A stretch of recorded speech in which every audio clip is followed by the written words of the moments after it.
Hello everybody, welcome back to the channel. Now in today's video we have another scrap mechanic tank showcase for you today, and in this video it's going to be the Jagdtiger, the German, well I wouldn't say super heavy, but a heavy tank destroyer with the 128mm Pak 43, a gun incredibly fucking powerful for its time and was only mounted on basically the Jagdtiger. So in this video we're going to be looking over my Jagdtiger. Now if you haven't seen my Tiger 2 video, I basically made the Tiger 2, obviously, and then went over the whole vehicle. This is basically the same thing as the Tiger 2, except it has a casement instead of a turret. So the hull's the same, exactly the same, just with a casement on top. So we're going to go through the hull again in case you haven't seen the video, and then we will go over the casement, we'll go over the fighting compartment, we'll go over the main gun, and then we'll go over the crew not in that order, but we'll go over the crew positions, the gun, and we'll drive it up and down, even though it is exactly the same as the tank Tiger 2. So we're going to start with the front. Front's very basic as it was in the Tiger 2. You have your front headlight, your MG port on the left, you have your tow hooks, you have your tracks, and you have the driver's vision port, as you can see there. You've got the commander's little periscope that he has, and the gunner's camera, so he can actually aim the gun. The gunner's camera does not elevate with the gun, it only traverses with the gun. I do need to try and fix that. I think I have a way I can do it. It's just going to be really jank, but it will be in another iteration. If I can fix it, then I'll fix it. I wouldn't even say it's broken, it's just I'd want to actually see it work properly. You've got the 128mm Pak 44, and it's got its gun mantlet, so nothing really too amazing here. As you can see on the left, you've got the bow gunner's position, the radio operator's periscope as well, that's off-centered, so it's tilted at I think it's a 30 degree or 45 degree, I put it, because he wouldn't need his face straight forward, because his bow gunner or his machine gun would have a little telescope, so it's just for him to see to like his right. So there's nothing really amazing for there. This is the side, lovely. This is my silhouette, and I think I did a really good job. Right, I think I did a really good job on this tank. It just looks amazing, in my opinion. I mean, I built it, but just the way everything is, how the armor turned out, the way the shape turned out, the tracks, it's just incredible, because a lot of the time it's really difficult to get the proportions of how the tank should look. You could have a high up hull, but then if you make a really squat casement or a really squat turret, it looks off.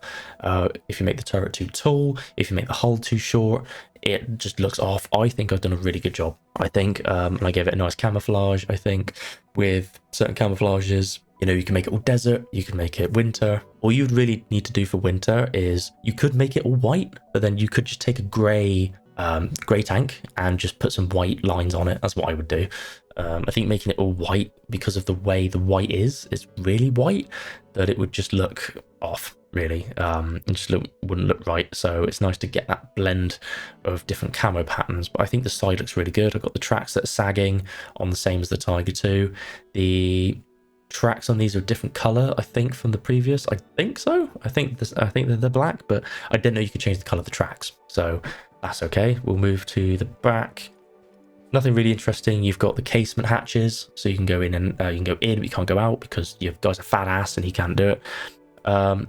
You've got the two exhausts, so when you get in the driver's seat, they actually start smoking, which is really cool, because then it actually shows that the vehicle's on. Also, when you sit in the seat, there's fans on the engine deck, so when you're in the seat, the engine actually starts spinning the fans to make it look like there's actually a cooling system, but it's all for show, right? So that's the back of the tank. Same's on the other side of the tank. Nothing amazing. There's no tools or anything. There's no extra track links because I can't fucking add them. So that's perfectly fine to me. We're going to go up onto the top. So we'll go to the driver's side first. So you got the driver's hatch. His hatch opens and closes. I'll come out of here a minute. So his hatch opens up, and the bow gunner's hatch opens up.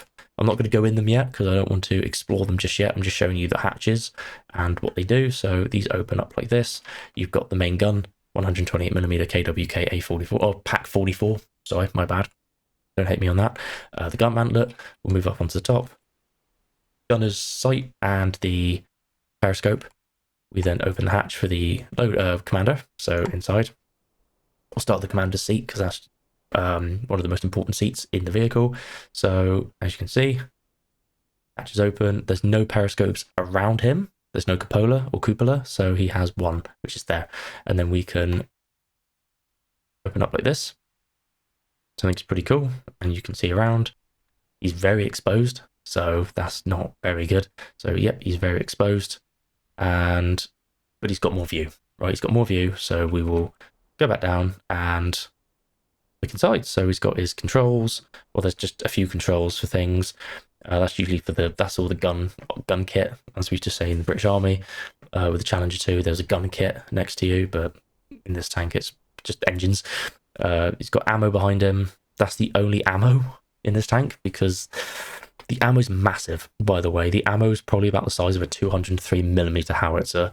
So 128 is a bit smaller, right? This is huge. So there's no racks because I can't fit it. I might be able to. I'd have to probably bring this out a bit and then have a dual rack system. I probably could do that. Don't see why not. So I'll try and get around to that. Maybe I'll try and double the ammo capacity, maybe to what, 6, 12, 3, 6. Could have probably have 12 rounds, maybe probably double each side. I don't know. I'll put some in the floor, but that's the commander's position. So we will come out and we'll go to one of the loaders. So there's 2 loaders. You have this loader who has the charger, the ammo itself. Then you have the loader with the propellant. So what we're going to do, because we're going to need to fire the gun at some point, we will load Panzerjäger 43. He says, load Panzerjäger 43. Thank you. Then this loader is going to load the 128mm charge. Lovely. Breech is closed, and you know you're ready to fire. We're in the gunner's seat. Lovely, isn't it? Gunner's seat. And we have 2 buttons. We have the gun kit that activates. As you can see, if I turn my camera like that, and then if we go into gun mode, you can see that I can elevate and traverse the gun. So as you can see, the camera moves with the gun, but not with the elevation and depression. So that is something I need to work on. But as you can see, the way the gun just doesn't want to do anything, I think that would be even worse. But I'll figure it out. But what we want to do is we're going to fire 2 rounds. We're going to fire 1 round in the camera and 1 round out of the camera. So I want to try and I'm not going to be able to hit that tree. So I'll aim it about there and fire. Did I hit anything? No, I didn't. So eject the casing. There you go. Casing has been ejected. Come out the camera view. And we'll go back into the loader seat and take the shell out. And we can just plop it back. I don't know where that went. Anyway, we'll go back in here. And we'll load another Panzerjäger 43. So we've got AP, I think that's AP, or was that APCR? I think that's AP and HE with a fuse. So rounds been loaded, pellet charge, lovely, and we're going to come out the camera. Got a bit of an elevation going on, so that's fine. So we'll fire with an elevation and camera and fire. Oh, lovely. And then come back in and eject the casing. Nice. So come out of that. So what we'll do is we'll go back into the commander's seat. You have to go through all these seats. And I want to show you the engine deck. So 2 fans, one here. And we've got the engine. Lovely. Same as the Tiger 2. This is literally the same as the Tiger 2. All I've taken is the turret off and put a casement on. That's literally all I've done. And, you know, you've got a little engine in there, and then you've got the little hooks to open up the engine deck if you need to. But so tiny. So tiny. So, that's those. And we are moving on to the driver's seat. So, this is the driver's seat. And there's lots of things that he can do. So, he can, I say that, he can put his lights on. His light on. He's only got 1 light. And it's green because when you paint the light, it paints the light color as well. So that's great. He can put his seat up so you can see the casement there and he can look around. And then he would have a periscope there, but obviously it doesn't work. So that's a lot of fun. If they made the mod where the periscope had a little display when you connected it to the top periscope, that would be sick, because then you could sit in here and then you could just see it on the screen as you look around. I think that's pretty cool, but it won't happen. So we're going to drive forward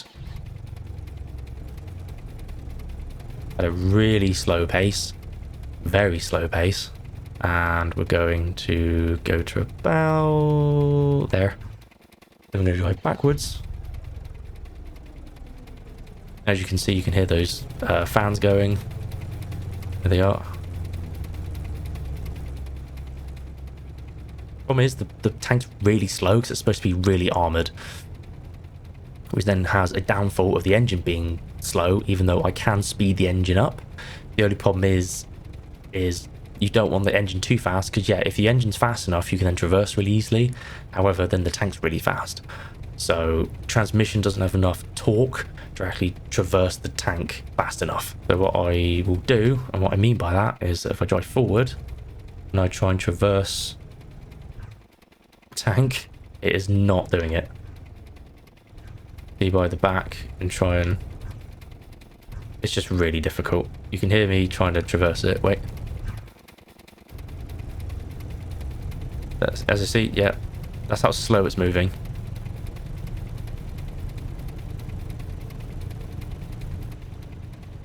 That's just madness. That's just madness. It's really fucking slow. So if you go somewhere like, oh, I don't know, the Battle of Kursk, you're going to get shat on because you cannot traverse this thing fucking fast enough if they start coming at you with T-34-85s or T-34s, you know, I don't know, or SU-152s, ISU-152s, or whatever. I don't know. So that's the driver's seat. So he drives the tank, right? Yeah, he drives the tank. So the final seat is the bow gunner. So he has two jobs. He has the MG42.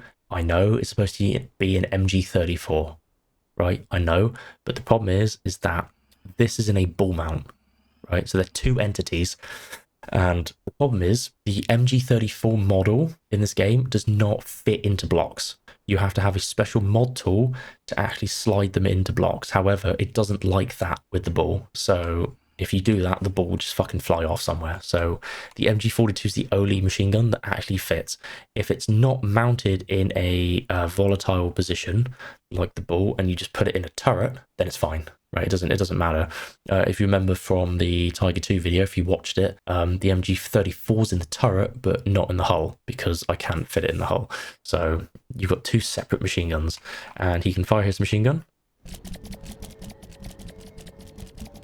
See those little spats, and then you can fire it from inside, just like this. You could even go up and fire it.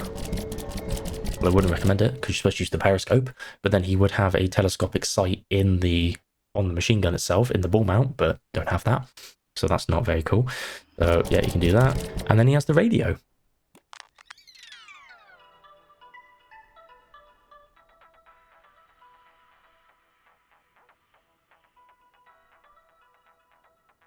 Isn't that cool?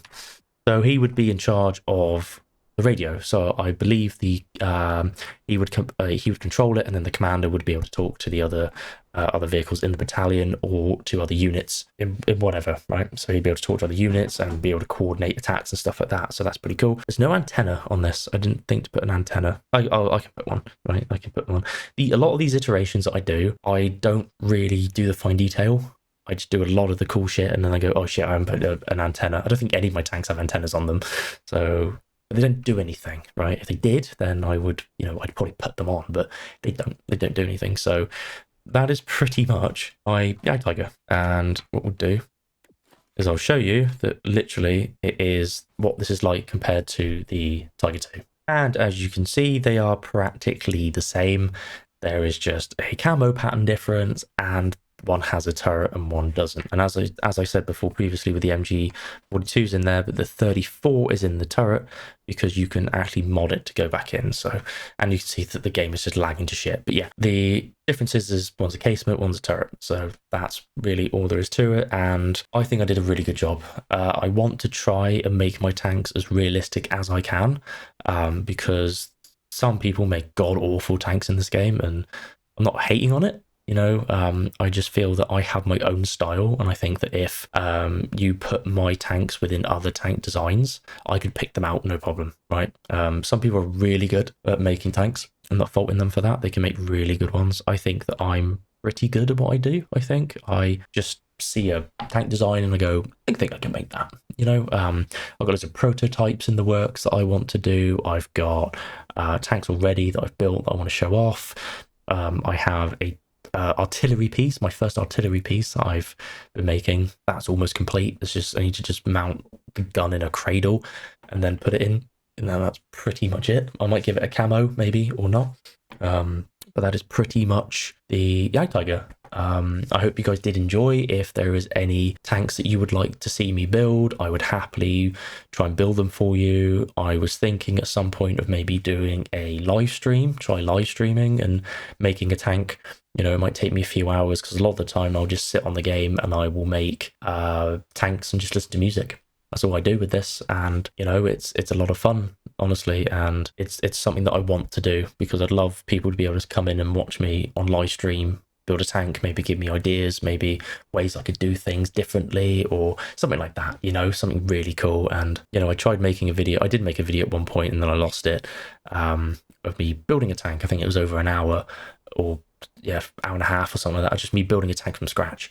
And some people didn't like it, and that really hurt because I was like, well, you like my videos, because that's when I had like my 3,000 view video, my 6,000 view video of Scrap Mechanic. I was like, well, why didn't you like it? But I don't know, I think it's just too long. But you know, something like that, just a live stream that you come in, just sit down and just watch me play. So if you'd like to see that, please let me know. I love the feedback, really. If I don't get the feedback, I don't know how to improve. So thank you guys for watching, and I will see you in the next video. Cheers, guys. Thank you.